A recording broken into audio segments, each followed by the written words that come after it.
February 19, 1943, Kasserine Pass, Tunisia. Cold desert wind cuts through the ravine, carrying dust, smoke, and the sharp smell of burnt cordite. The battle has already moved on, leaving behind wrecked vehicles, scattered equipment, and the low groans of wounded men. Unteroffizier Karl-Heinz Müller, 24th Panzer Division, stumbles out from behind a shattered rock outcrop, his rifle hanging uselessly at his side. His lips are cracked, his stomach twists painfully not from fear, but from hunger. For 3 days, his unit has been falling back under relentless American pressure. Ammunition is low.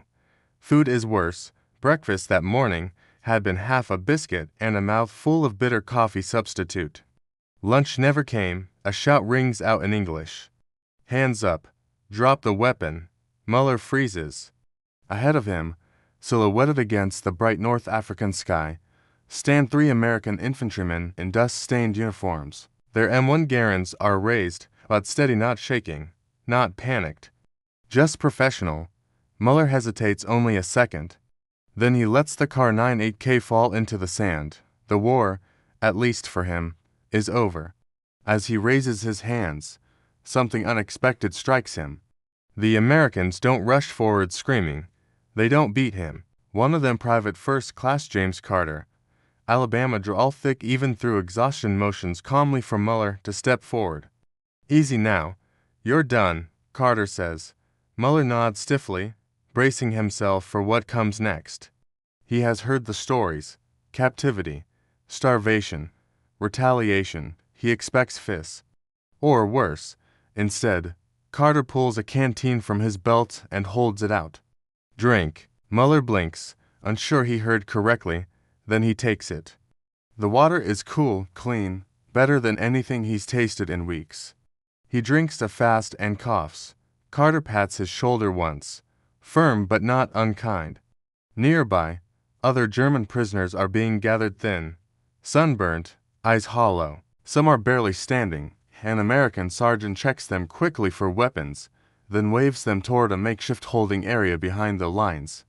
The holding area turns out to be a shallow valley guarded by U.S. military police. And they're stacked neatly beside a truck are crates. Food crates. Müller watches as an American soldier pries one open. Inside are tins of meat, white bread wrapped in wax paper, boxes of cigarettes, even small packets of hard candy. Müller's throat tightens. By late afternoon, the prisoners are sitting in rows on the sand. Each man is handed a tin plate. An American cook helmet pushed back, sleeves rolled up, bacon serving. Meat stew, thick, steaming, with real chunks of beef. White bread, soft, not the dark, dense ersatz Müller has known since 1941. Someone laughs softly. A dry, unbelieving sound. Another whispers, "This is a trick." Müller eats slowly, expecting at any moment for it to be taken away. It isn't. Across the valley, he can see American infantry moving forward toward the next ridge, packs heavy, faces tense. They're eating on the move cold rations, hard biscuits. No stew, no bread. The realization creeps in quietly, almost shamefully. The prisoners are eating better than the men still fighting. That night, as the desert cools rapidly, Müller lies on a blanket issued by the Americans. He listens to the distant thunder of artillery and stares up at the stars. His stomach is full for the first time in months. He doesn't know what unsettles him more, the fact that he has been defeated, or the fact that his enemy is feeding him so well. 2 weeks later, he is loaded onto a transport ship bound for the United States. The voyage is long, but the food remains consistent. Hot meals, coffee, bread, meat, always enough. In the cramped hold, rumors spread among the prisoners. They follow the Geneva Convention. One man says, "No," another replies quietly. This is more than that. By the time Müller steps onto American soil somewhere in the deep south, surrounded by pine trees and barbed wire, he has begun to understand. This is not charity. This is capacity. And as he walks into the POW camp, a U.S. Army band is playing somewhere in the distance. The sound floats over the fence, surreal and almost mocking. Muller grips his mess tin, still warm from dinner. For the first time since the war began, a question forms in his mind, slow, heavy, unavoidable. If they can feed us like this, what else can they afford to do? The trucks roll for hours. Dust settles into every fold of Feldwebel Karl Muller's uniform, mixing with sweat and dried blood. His wrists ache where the cord bit into them during the march. Around him, other German prisoners sit in silence, too exhausted to speak, too wary to ask questions. No one knows where they are being taken. A camp, perhaps, an enclosure behind the lines. Or something worse. The convoy finally slows near dusk. Barbed wire comes into view, not the crude, hastily strung wire Muller expects, but orderly fencing reinforced with wooden posts, guarded by American MPs in clean uniforms. Beyond it stand long rows of tents, cook fires sending thin columns of smoke into the evening sky. Food smells drift on the air. Not the sour odor of field kitchens boiling thin soup. Not turnips. Not ersatz bread. Meat. Muller lifts his head despite himself. His stomach tightens painfully. The trucks halt. Prisoners are ordered down. No shouting. No rifle butts. Just clipped English commands and pointing hands. Line up. Muller steps onto the ground, legs unsteady. An American sergeant walks past, clipboard under his arm, glancing at faces, making marks. Another MP motions them toward a tent. Inside, a long wooden table, tin trays stacked neatly. A large pot simmering over a burner. One of the prisoners whispers, disbelief creeping into his voice. Is that stew? Muller says nothing. He watches as an American cook ladles thick contents into trays. Chunks of meat, potatoes, carrots. Steam rises in heavy waves. White bread is added, real bread, not dark, dense, half sawdust loaves, but soft slices wrapped in wax paper. Then something small and rectangular lands on the tray. Candy. Muller stares at it, uncomprehending. When the tray is pushed into his hands, his first instinct is suspicion. He smells the food. It smells real, rich. He looks up, searching the cook's face for mockery or cruelty. There is none. The cook barely looks at him at all.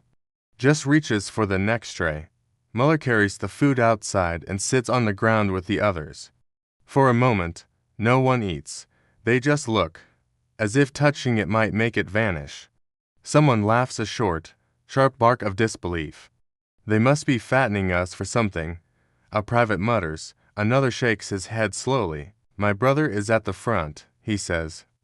He writes that they eat cold rations for days. Muller breaks the bread. It tears easily. Steam curls from the stew. He takes a bite. It is the best meal he has eaten in months. Around him, men eat silently at first, then faster. Someone curses softly. Someone wipes his eyes with a dirty sleeve. Embarrassed by the sudden rush of feeling. This can't be right, Muller murmurs. He remembers Tunisia, the heat, the endless sand. Days when rations were reduced to handfuls of hard biscuit and weak coffee. He remembers watching Italian units starve outright. He remembers German supply columns destroyed by Allied air power, food rotting in trucks that never reached the line. And now this. After the meal, an American medic walks through the group. He checks wounds, hands out bandages, morphine where needed. He pauses at Muller's leg, where shrapnel has torn the muscle.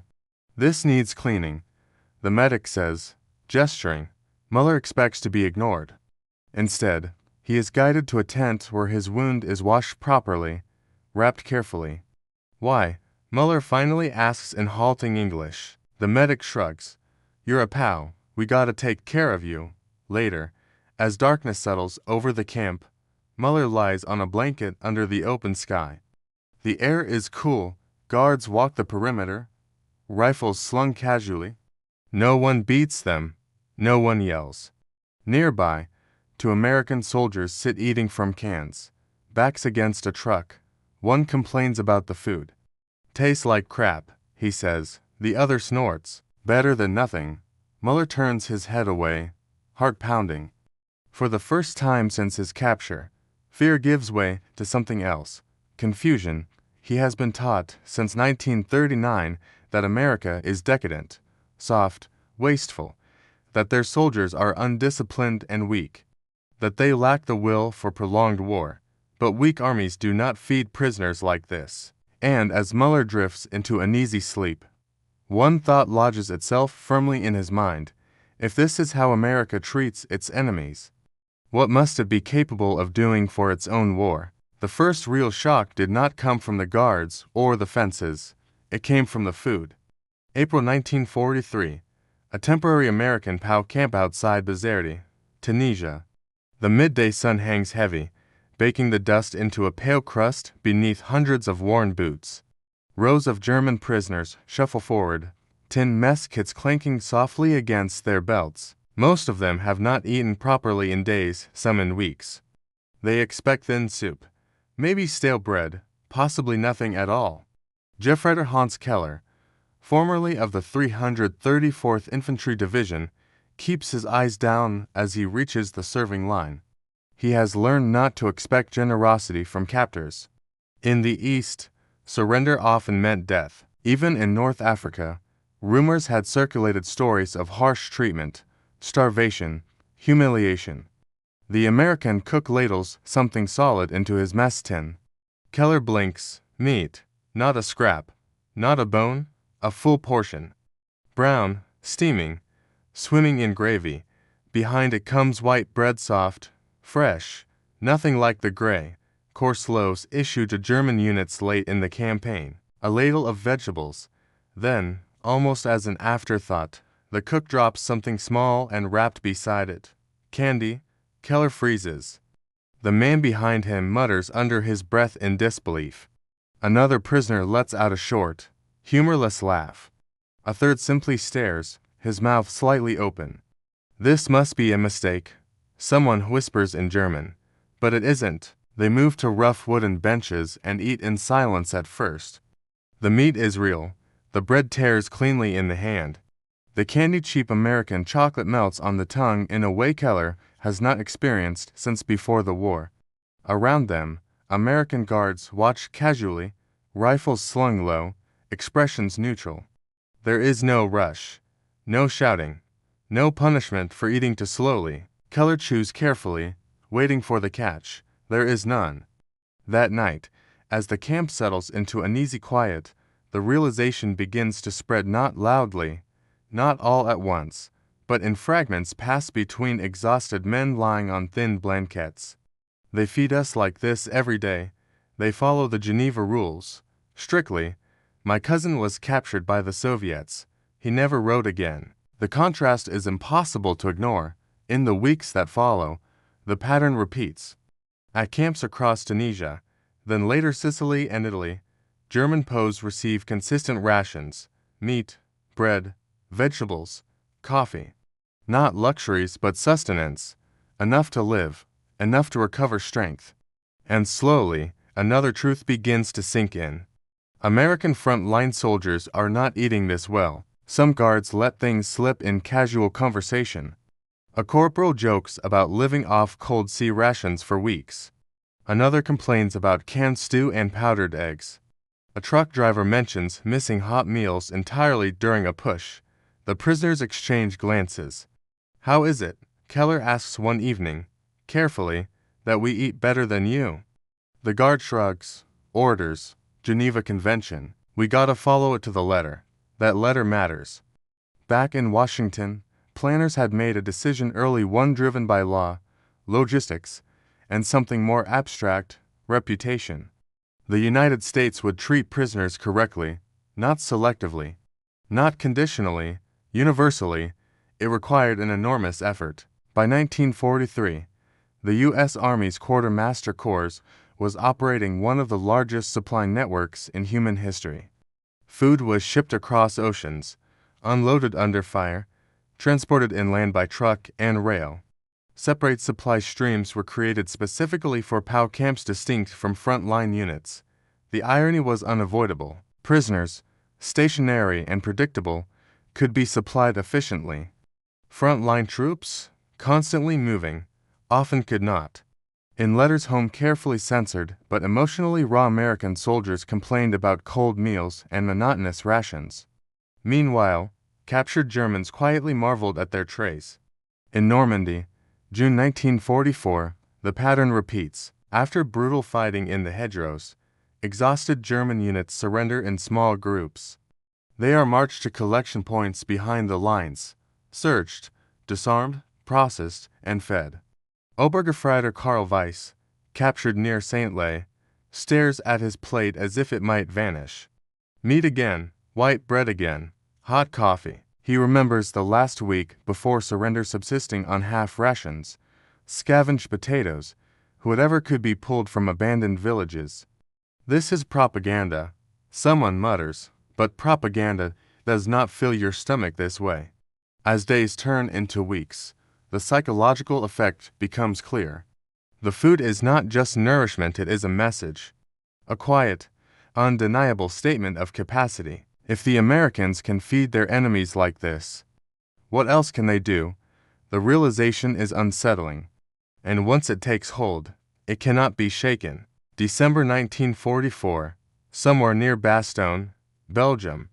Snow drifts down in thick, silent curtains, muffling the distant thud of artillery. For Obergefreiter Heinrich Müller, captured only hours earlier after his Volksgrenadier unit was shattered by American armor, the cold feels endless. His boots are soaked, his hands numb, his stomach hollow with hunger. He expects brutality, he expects revenge. Instead, he finds soup. Müller sits hunched inside a makeshift American holding area canvas tents stretched between pine trees, guarded by infantrymen in white camouflage smocks.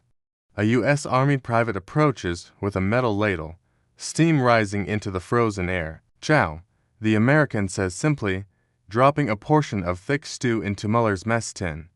There is meat in it, real meat, potatoes, bread, white bread. Müller stares at it, certain there has been a mistake. Across from him, another German prisoner, a former Unteroffizier from Cologne, whispers in disbelief, "That's more than we had last week at the front." The realization lands slowly, like the weight of snow on a pine branch. On the American side of the line, front-line troops are eating rations, cold, compact, utilitarian, crackers, canned meat, powdered coffee mixed with melted snow. In the chaos of the Ardennes counteroffensive, supply lines are strained, trucks bogged down in ice and mud, priorities shifting by the hour, but the prisoners are still fed, not out of sentimentality, out of policy. American military police, following strict Geneva Convention requirements and War Department directives, ensure that prisoners of war receive rations equivalent to those of rear echelon troops. In many cases, those rations are better than what combat infantrymen receive while pinned down under fire. Müller does not know this. He only knows what is in front of him. He eats slowly, almost reverently, as if the food might vanish if he rushes. Around him, other prisoners do the same. No one speaks for several minutes. The only sounds are the scrape of spoons against tin and the distant echo of artillery beyond the trees. Later that night, wrapped in a borrowed blanket, Müller watches an American guard light a cigarette. The guard offers one through the wire. Müller hesitates, then takes it. The guard strikes a match, shielding the flame with his hand against the wind. For a brief moment, the light illuminates both faces, one exhausted German soldier, one equally exhausted American. Neither looks victorious, neither looks cruel. This scene repeats itself across the Western Front. In Normandy, German prisoners captured near Saint-Lay are marched to temporary enclosures behind the lines. They are issued field rations, medical checks, even cigarettes. Some are sent to Britain. Others are shipped across the Atlantic to camps in Texas, Arizona, and the Midwest. There, the shock deepens. Former Wehrmacht soldiers find themselves housed in orderly camps surrounded not by barbed wire alone, but by vast open landscapes. They work on farms, they attend classes, they eat 3 meals a day. Meat appears regularly, sugar, coffee, occasionally, candy. One prisoner later writes in his diary, "I am better fed as a prisoner in America than than my family is at home. That knowledge cuts both ways. For American commanders, it is a demonstration of strength, a message, we can afford this. For German prisoners, it is unsettling proof that the war has already slipped beyond Germany's ability to sustain it. The contrast becomes impossible to ignore. Letters arrive from home, if they arrive at all, describing bombed cities, ration cards, hunger, cold apartments without heat. Meanwhile, American guards complain openly about powdered eggs and canned spam. The irony is not lost on anyone. In Bastogne, as the battle rages on, American soldiers freeze in foxholes, subsisting on emergency rations while holding the line against a desperate German offensive. Behind the lines, German POWs drink hot coffee and wait. The war has inverted itself. Muller overhears two American guards talking near the fence. Hell of a thing. One says, "My brother's still up front." Says he hasn't had hot chow in days. The other shrugs. Orders are orders. That is the heart of it. Orders. Not kindness. Not weakness. Doctrine. The same industrial discipline that built tanks, ships, and rifles by the thousands also governs logistics, law, and policy. Feeding prisoners properly is not a moral gamble, it is a calculation, one backed by warehouses, rail lines, and factories stretching from the American Midwest to the ports of Europe. For Muller, lying awake in the cold night, that realization is heavier than the blanket on his shoulders. If America can feed its enemies like this,